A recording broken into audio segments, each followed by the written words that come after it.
हामी ड्रोन टेक्नोलोजीको रोमाञ्चक संसारमा डुब्नेछौँ। विशेष गरी नेपाल जस्तो सुन्दर देशको आकाशमा ड्रोन उडाउन के चाहिन्छ त? आउनुहोस् यही विषयमा कुरा गरौँ। हिमालमा ड्रोन उडाउन सुन्दा कति रमाइलो लाग्छ, होइन त?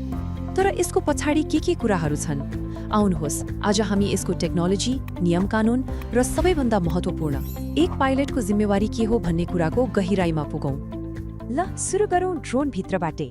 आखिर यो मसिन हो के?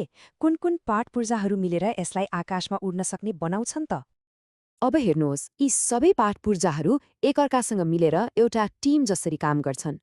ड्रोनलाई माथि उडाउने प्रोपेलर भयो, शक्ति दिने ब्याट्री, बाटो देखाउने जीपीएस अनि आँखाको काम गर्ने क्यामेरा र यी सबैलाई चलाउने दिमाग, त्यो हो सफ्टवेयर र कन्ट्रोलर।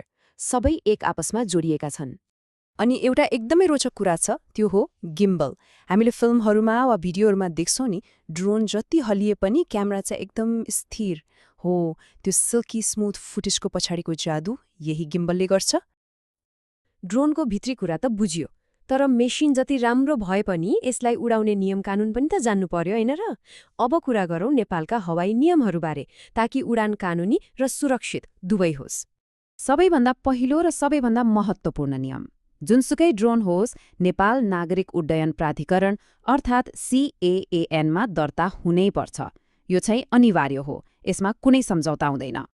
अब यहाँ एउटा एकदमै महत्त्वपूर्ण कुरा आउँछ, त्यो हो ड्रोनको तौल।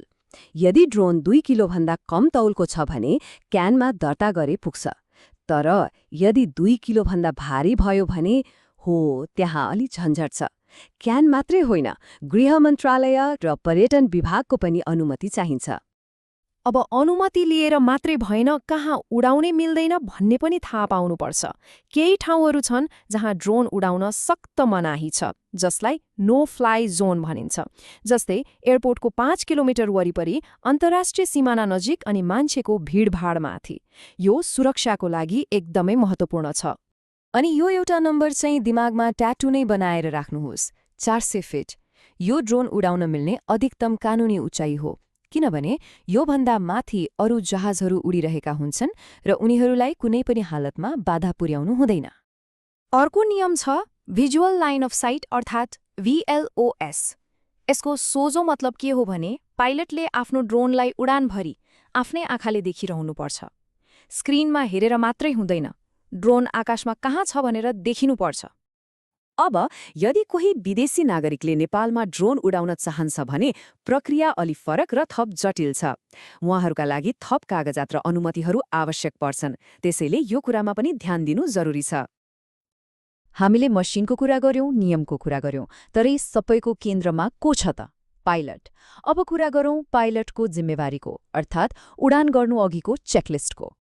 हरेक जिम्मेवार पाइलटले उडान गर्नु अघि एउटा रुटिन फलो गर्छ। यो 3 चरणको जाँच एकदमै महत्त्वपूर्ण छ। पहिलो, अवस्था कस्तो छ? ब्याट्री फुल चार्ज छ कि छैन? मौसम कस्तो छ? दोस्रो, उडाउने ठाउँ खाली छ त? कुनै अवरोध वा मान्छेहरू त छैनन्? अनि तेस्रो, आपतकालमा के गर्ने? जस्तै रिटर्न टु होम बटनले काम गर्छ कि गर्दैन? यो सबै पक्का गरेर मात्रै उडान सुरु हुन्छ।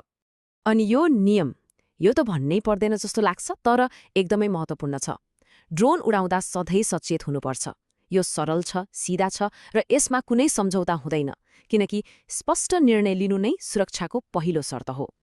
आकाशको ट्राफिक नियमबारे सोचौं। त्यहाँ ड्रोनको स्थान सबैभन्दा तल हुन्छ। हेलिकप्टर, प्लेन, जेसुकै आओस्, ड्रोनले सधैँ उनीहरूलाई बाटो छोड्नुपर्छ। यो आकाशको पहिलो नियम हो।